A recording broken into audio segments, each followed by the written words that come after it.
this, but it's a great paper that I'll be glad to provide to anyone who likes to see it. The mycelium produces extracellular metabolites, and in these metabolite droplets are all sorts of interesting compounds. I was working with the BioShield program of the U.S. Defense Department directly after 9/11. We submitted over 700 samples, and this is the samples of mushrooms in particular, agarikon, reishi, and chaga, and this is the selectivity index, and the viruses H5N1, H3N2, H1N1, and the ribavirin is being the positive control. The selectivity index is an indication of antiviral activity. Our extracts were diluted from the mycelium 100 to 1, and this is the selectivity index of the diluted extracts that were far more powerful than the pharmaceutical control.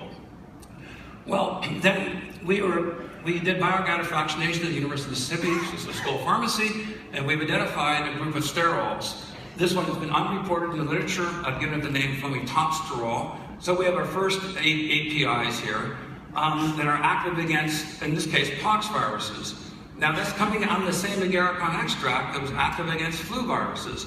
But when you sent these structures to St. Jude University, St. Jude Hospital, in order for testing against H5N1, they were totally inactive, which suggests that there's more than one antiviral API that's present within these mushroom extracts.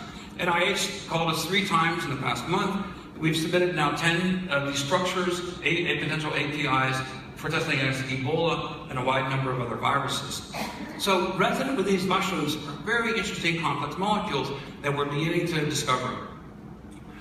So after 10 years, I finally received a patent, universality of opinion by the 10 patent examiners.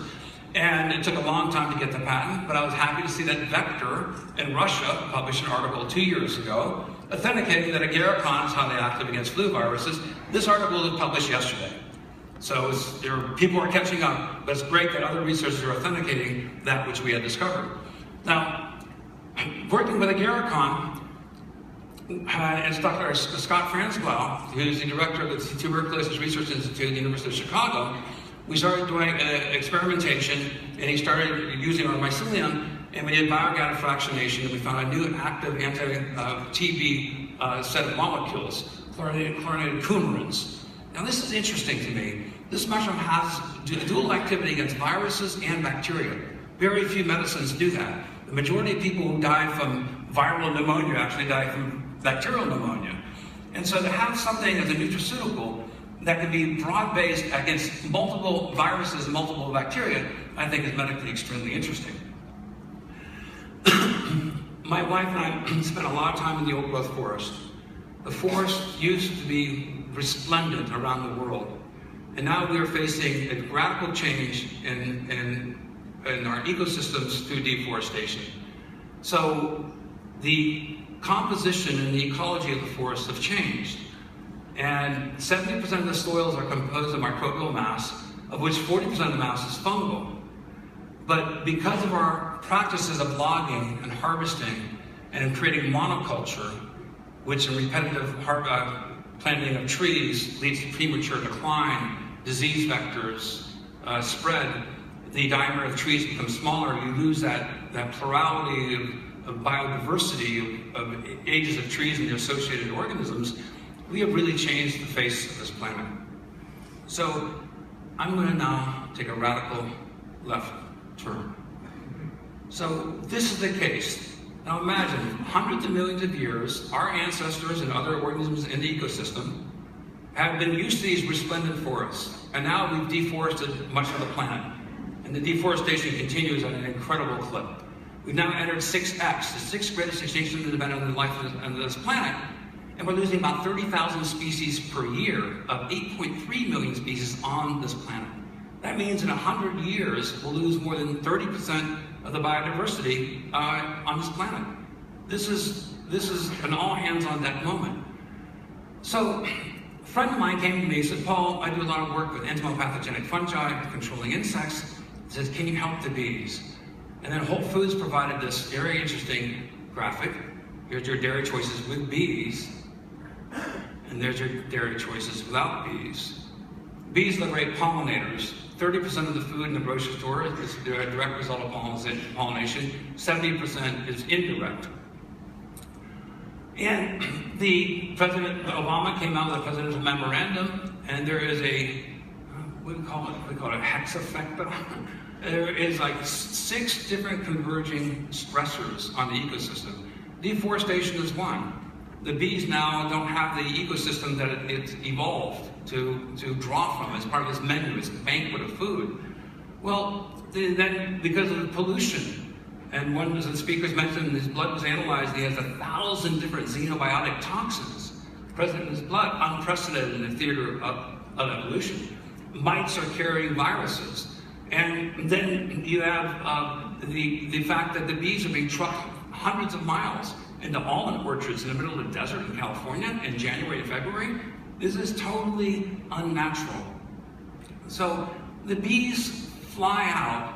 When you see bees around a flower, that's the last 7 or 10 days of their life.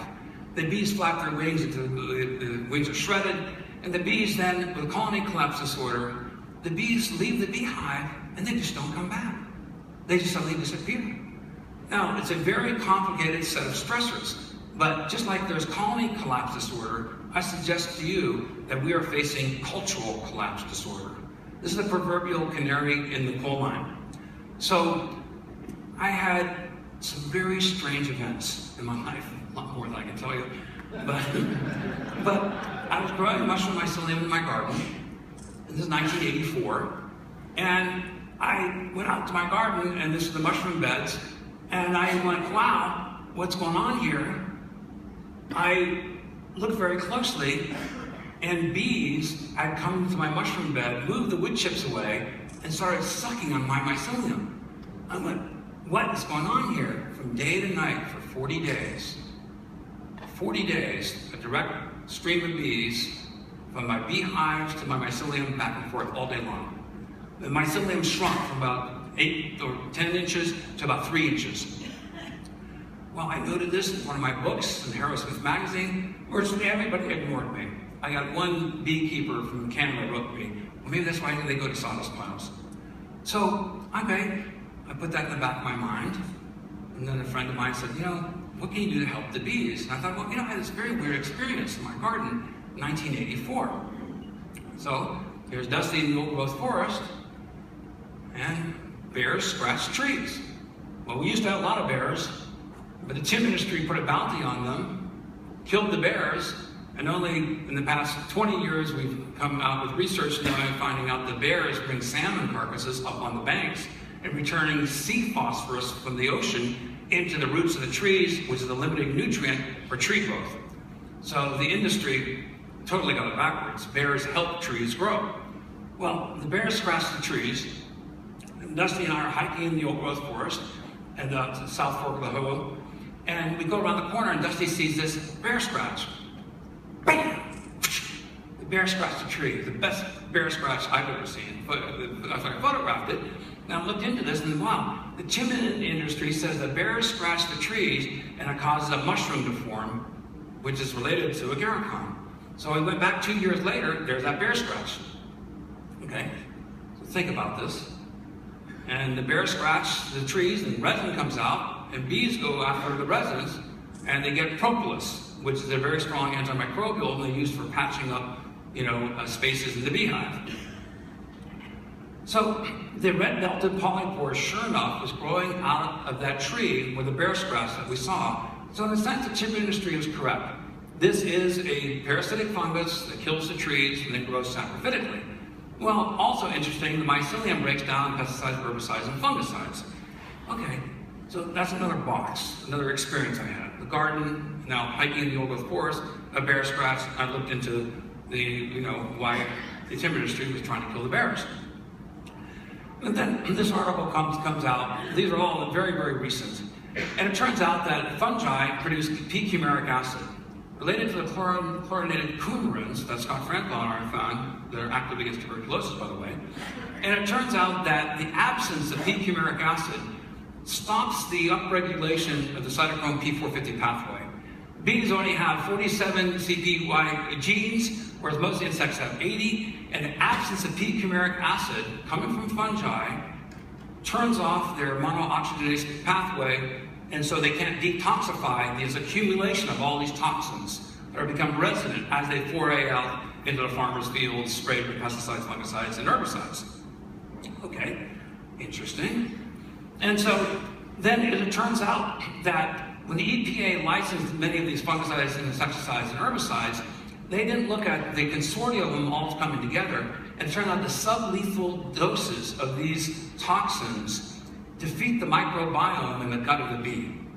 So you have another problem happening here. Not only is this monooxygenase pathway of cytochrome P450 turned off, but the microbiome now is being damaged by glyphosate, by the way, is one of the big culprits. So, Craig Ventnor, I hope you're listening. So then fungicide contamination in the fields is harming the resident fungi, and now we don't have rotting logs, we've got agricultural crops, many of the species of which are not native. Okay? So beekeepers feed bees sugar water, and up to 50% water, 50% sugar. And this is because they need to have the sugar, obviously, for food. And then the bees are trucked hundreds of miles, in this case, to almond and walnut orchards for pollination. So the bees are now being fed pure, simple sugars, as opposed to the complex carbohydrates and polysaccharides, which is coming from the sweat of the mycelium. So I had an epiphany. Why don't we take our mycelium, and my research team, gets credit for this, and we came up with myco honey. This is totally made from mycelium. It's like 90% sugars, but they're complex sugars. And guess what? It has p-cumaric acid in it. It has the antiviral agents in it. It has the antibacterial agents. So we contacted Washington State University, working with Dr. Steve Shepard and Brandon Hopkins, and we started doing a series of experiments by feeding extracts of the mycelium to bees at different concentrations. This is called a stress test. They're in captivity. They only live 30 days. When the worker bees fly out and they're doing a pollination, if they don't come back, the nurse bees are prematurely recruited to become worker bees and they fly out. They abandon the brood. So it's a doubling down. Every time the fewer and fewer worker bees come back, nurse bees now have to go out and get pollen and food for the hive. So the larvae are abandoned, mites then proliferate, mites are injecting viruses into the larvae. Okay, so the mushrooms that we're talking about, including the one on my hat, amadou, reishi, and chaga, are polypore mushrooms in birch forests worldwide.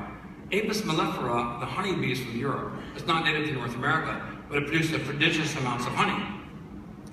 So there's chaga, there's amadou, and there's red reishi. We provided the bees with 12 different species. These are the three ones that I'm going to talk about. I've never shown this before. This information just came in. The sugar control, in 1 week's time, the virus is increased by 63%. When the bees started sipping on the mycelium, the viral pathogen payload plummeted across these three different species. In week 1 versus week 2, the sugar control, the viruses, increased dramatically, and with the bees that